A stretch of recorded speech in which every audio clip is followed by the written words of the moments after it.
5 minute में आप गाड़ी सीख जाएंगे या मैं आपको सिखा दूंगा, ऐसा मैं कुछ भी नहीं कह रहा हूँ और ये पॉसिबल भी नहीं है। हे हेलो एवरीवन। तो आज मैं अपनी ड्राइविंग की पहली सीरीज शुरू कर रहा हूँ। काफ़ी बार लोग सड़क पे गाड़ी लेके निकल तो जाते हैं, लेकिन वो कितने स्किल्ड हैं या फिर कितने स्किल्ड नहीं हैं ये पता नहीं लग पाता है। ड्राइविंग एक ऐसी चीज़ है, आप खुद की जान के साथ साथ दूसरों की जान को भी हथेली पे लेके चलते हैं। मैं ये नहीं कहूँगा कि मैं आपको 5 मिनट में ड्राइविंग सिखा दूंगा या आप सीख भी जाएंगे, ये पॉसिबल नहीं है। तो मैं इस वीडियो के ज़रिए बस आपको कुछ बेसिक टिप्स एंड ट्रिक्स बताने वाला हूँ। एंड आप 5 मिनट में गाड़ी चलाना सीख भी नहीं सकते हैं, ना ही मैं आपको सिखा सकता हूँ, ये पॉसिबल नहीं है। एंड आप यूट्यूब वीडियो से भी गाड़ी चलाना नहीं सीख सकते हैं, ये एक तरीके के सप्लीमेंट की तरह काम करती है। कुछ बेसिक टिप्स एंड ट्रिक्स आपको मिल सकती हैं, बाकी तो ड्राइविंग हमेशा प्रैक्टिस से आती है। जितना आप प्रैक्टिस करेंगे उतना आप और परफेक्ट होंगे उस फील्ड में। पॉइंट टू पॉइंट बात होगी, मैं कोई भी फर्जी बात नहीं करूँगा। मैं आपको बताने वाला हूँ कि क्लच का क्या यूज़ है, ब्रेक का क्या यूज़ है एंड एक्सीलेटर का क्या यूज़ है। तो बेसिकली दो तरीके की गाड़ी होती है, एक मैनुअल होती है एंड एक ऑटो होती है। सो ऑटो में आपको कोई भी गेयर चेंजेस नहीं करने पड़ते हैं एंड उसमें दो ही पैडल्स होते हैं, brake and accelerator. And manual में आपको तीन पैडल मिलेंगे, क्लच, ब्रेक, एक्सीलेटर। मैं तीनों का यूज़ आपको बताने वाला हूँ। ऑटो में तो आपको गियर चेंजेस करने की ज़रूरत ही नहीं पड़ती एंड मैनुअल में आपको गियर चेंजेस करने पड़ते हैं। ऑटो और मैनुअल में यही एक बेसिक सा डिफरेंस है कि ऑटो में आपको गियर्स नहीं दिए जाते, ना ही क्लच पैडल मिलता है एंड मैनुअल में क्लच पैडल प्लस गियर दोनों प्रेजेंट होते हैं। मेरा एक छोटा सा सजेशन है कि आप छोटी गाड़ी से सीखें। ऑल्टो हो गई, क्विड हो गई, या फिर और भी छोटी गाड़ियाँ हैं जिनसे आप सीख सकते हैं। रीज़न क्या है कि उसमें आपको बेसिक रोड का अच्छा जजमेंट मिलता है। एंड कुछ लोग ऐसे भी होते हैं जो बड़ी गाड़ी से तो सीख लेते हैं लेकिन उन्हें छोटी गाड़ी चलाने में प्रॉब्लम होती है। तो अगर आप छोटी गाड़ी से सीखें तो वो ज़्यादा बेटर रहेगा, आपको बेटर रोड का जजमेंट मिलेगा। मैंने भी ऑल्टो से ही सीखा था। सो मुझे पता है कि छोटी गाड़ी से आप इजीली सीख सकते हैं। एंड अगर आपने अभी अभी ड्राइविंग शुरू की है तो आई सजेस्ट कि आप छोटी गाड़ी से ही चलाना सीखें, क्योंकि आप बड़ी गाड़ी से चलाना सीखेंगे तो आपको बेसिक रोड का जजमेंट नहीं पता चलेगा एंड आपको प्रॉब्लम भी ज़्यादा होगी बाद में छोटी गाड़ी चलाने में। चलो स्टार्ट करते हैं। सबसे पहले आपको अपना सिटिंग पोस्चर देखना है एंड स्टेयरिंग आपकी इससे ज़्यादा दूर नहीं होनी चाहिए, कलाई पे आनी चाहिए। एंड अगर आप इससे ज़्यादा या तो ज़्यादा हो रही है तो भी अच्छी बात नहीं है और कम हो रही है तो भी अच्छी बात नहीं है। मैक्सिमम इतना होना चाहिए, कलाई पे आना चाहिए। एंड दूसरा, आपको सीट अपने अकॉर्डिंगली एडजस्ट कर लेना है। कुछ लोग होते हैं काफ़ी आगे से बैठ के चलाते हैं और कुछ लोग होते हैं काफ़ी पीछे से बैठ के चलाते हैं। तो सबसे पहले मैं बात करने वाला हूँ स्टेयरिंग व्हील की। And this is use to steer the vehicle. आप इसे राइट में घुमाएंगे तो ये राइट में घूमेगा एंड अगर आप इसको लेफ्ट में घुमाएंगे तो आपका टायर लेफ्ट में घूमेगा। चलिए मैं दिखा भी देता हूँ एक बार। अच्छा, काफ़ी लोगों ने ये चीज़ नोटिस नहीं की होगी, ये जो ये सेंटर होता है इसका मतलब ये होता है कि गाड़ी के व्हील एकदम सीधे हैं। एंड ये कितना रोटेट करता है आइए मैं दिखा भी देता हूँ एक बार। 360 डिग्री एंड हाफ मोर, वो भी वो पूरा हाफ रोटेट नहीं होता है।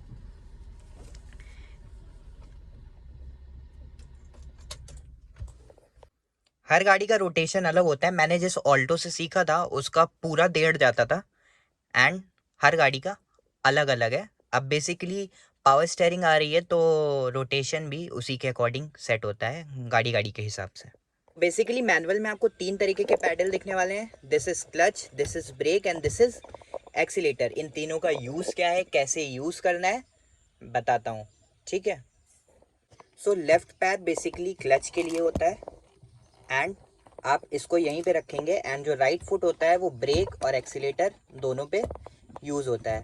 आप लेफ़्ट वाला फुट को ब्रेक के लिए नहीं यूज़ करेंगे, लेफ़्ट वाला फुट सिर्फ क्लच के लिए ही यूज़ होता है। राइट से आप ब्रेक का यूज़ करेंगे एंड एक्सीलेटर का यूज़ करेंगे। बात करेंगे हैंड ब्रेक की, इसका यूज़ क्या होता है। ये बेसिकली पीछे वाले टायर में यूज़ होती है।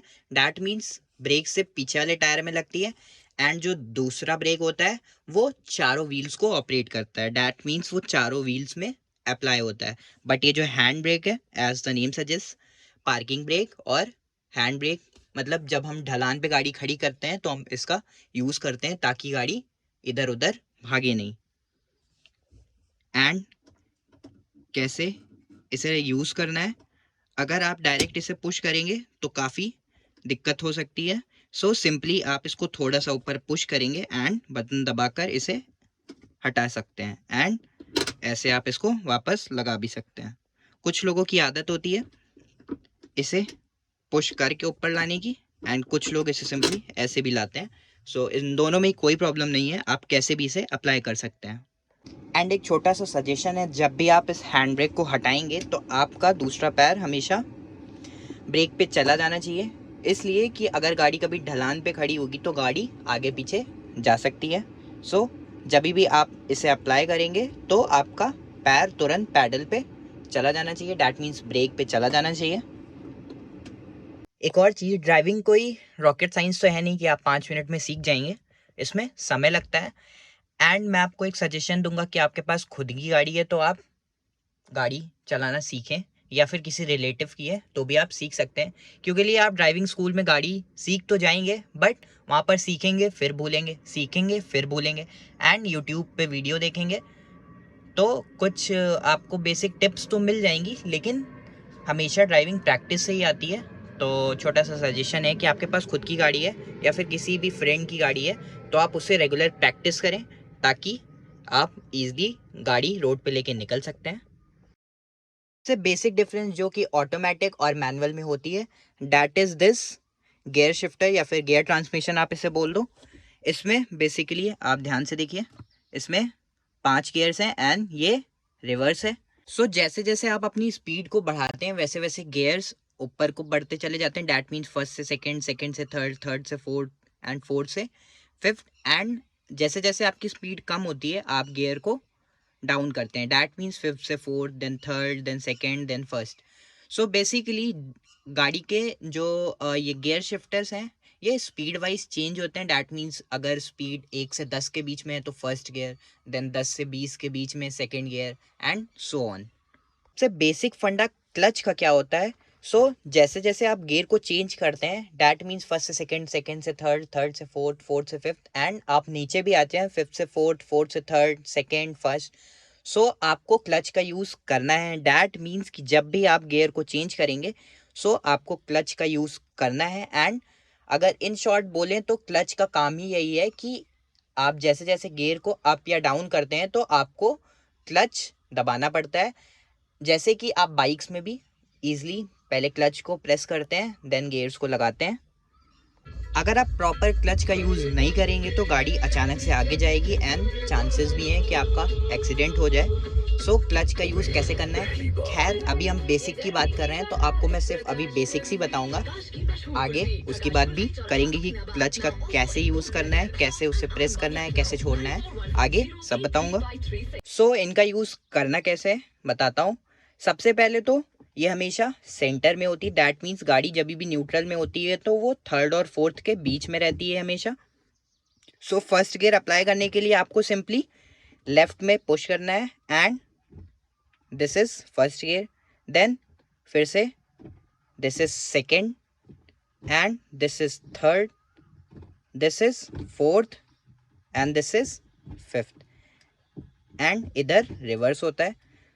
जब भी गाड़ी कभी मोमेंटम में होती है डैट मीन्स गाड़ी कभी चल रही होती है तो वो कभी भी उसमें रिवर्स गियर अप्लाई नहीं होता है, वो आवाज़ करने लगती है एंड वो अप्लाई नहीं होती है। रिवर्स गियर हमेशा जब गाड़ी प्रॉपर खड़ी होती है उसी वक्त रिवर्स गियर अप्लाई होता है।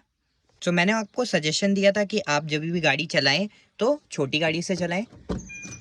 मैं आपको दिखा देता हूँ। पहले तो बेसिकली जब हम चाबी को एक बार ऑन करते हैं तो बेसिकली गाड़ी का कुछ बेसिक सिस्टम ऑन हो जाता है, जैसे स्टीरियो देख सकते हैं ऑन हो गया है। एंड जब आप इसको सेकेंड टाइम दबाएंगे बेसिकली देखेंगे कि गाड़ी की एसीसी ऑन हो जाती है, डैट मीन्स कि आप गाड़ी के wiper, indicator, motor and all सब ऑन हो जाता है। एंड गाड़ी को स्टार्ट करने के लिए आप जैसे ही थर्ड टाइम दबाएंगे तो गाड़ी ऐसे स्टार्ट हो गई है। रेस और क्लच पैडल के बारे में एक अच्छी बात बताता हूँ कैसे ये ऑपरेट होती हैं।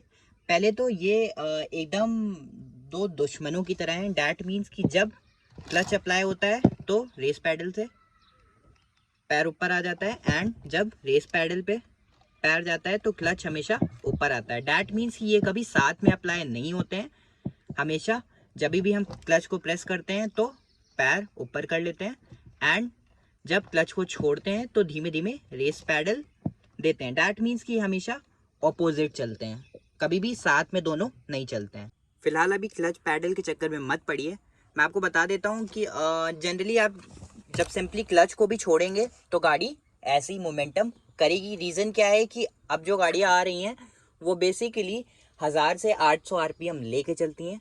दैट मीन्स कि आप सिंपली क्लच को भी छोड़ेंगे धीमे धीमे तो गाड़ी मूव करेगी। ड्राइविंग स्कूल में जनरली आपको सिखाया जाता है कि आपको धीमे धीमे कैसे क्लच छोड़ना है और साथ में रेस लेनी है थोड़ी थोड़ी, बट उसमें आप थोड़ा सा कंफ्यूज हो जाते हैं कि कितना क्या लेना है। तो मैं आपको बता दूं कि कोई ज़रूरी नहीं है कि आपको रेस पैडल लेना ही है। आप सिंपली सिर्फ क्लच को धीमे धीमे छोड़ेंगे तो भी गाड़ी आगे मूव करेगी। दिखा भी देता हूँ एक बार। देखिए मैंने क्लच को प्रेस किया, नाउ फर्स्ट गियर लगाया। आप देख भी सकते हैं गाड़ी धीमे धीमे कैसे आगे मूव कर रही है। ये देखिए, ईजिली बिना एक्सीलेटर दिए भी गाड़ी को ईजिली आगे बढ़ा सकते हैं। रीज़न जैसे मैंने आपको बताया कि आजकल गाड़ियाँ 1000 से 800 आरपीएम लेके चलती है। एंड एक चीज़ और, ये सिर्फ फर्स्ट गियर में अप्लाई होता है, सेकेंड एंड थर्ड गियर में मैं आपको सजेशन नहीं दूंगा। बहुत लोग होते हैं ऐसा करते भी हैं, बट उसमें ऐसा होता है कि आपकी क्लच प्लेट जल्दी चली जाती है एंड आपको भारी खर्चा भी आ सकता है। इसे हम टॉर्क भी बोलते हैं। अब टॉर्क क्या होता है? टॉर्क मतलब कि गाड़ी की खींचने की ताकत कितनी है, एंड ये रिवर्स गियर में भी अप्लाई होती है। मीन्स कि गाड़ी ईजिली रिवर्स गियर में भी बिना एक्सीलेटर दिए वो पीछे मूव करेगी। रीज़न यही है कि उसमें भी गाड़ी 1000 से 800 आरपीएम लेके चलती है। एक चीज़ और बताई थी मैंने आपको स्टार्टिंग में, ये सेंटर ऑफ द व्हील है, लेकिन मैं अभी गाड़ी को आगे बढ़ाऊंगा तो गाड़ी स्ट्रेट नहीं जाएगी। रीज़न क्या है?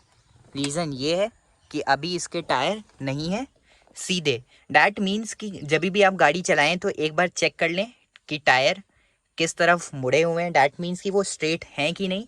रीज़न ये है कि हो सकता है आपको ऐसा लग रहा हो कि अभी टायर स्ट्रेट है, लेकिन आप जैसे ही क्लच को छोड़ेंगे तो हो सकता है कि साइड में कुछ हो एंड आपकी गाड़ी टच हो जाए। सो आप एक बार चेक कर लें। दिस इज़ ORVM, ये लेफ्ट साइड भी होता है, एंड दिस इज़ IRVM।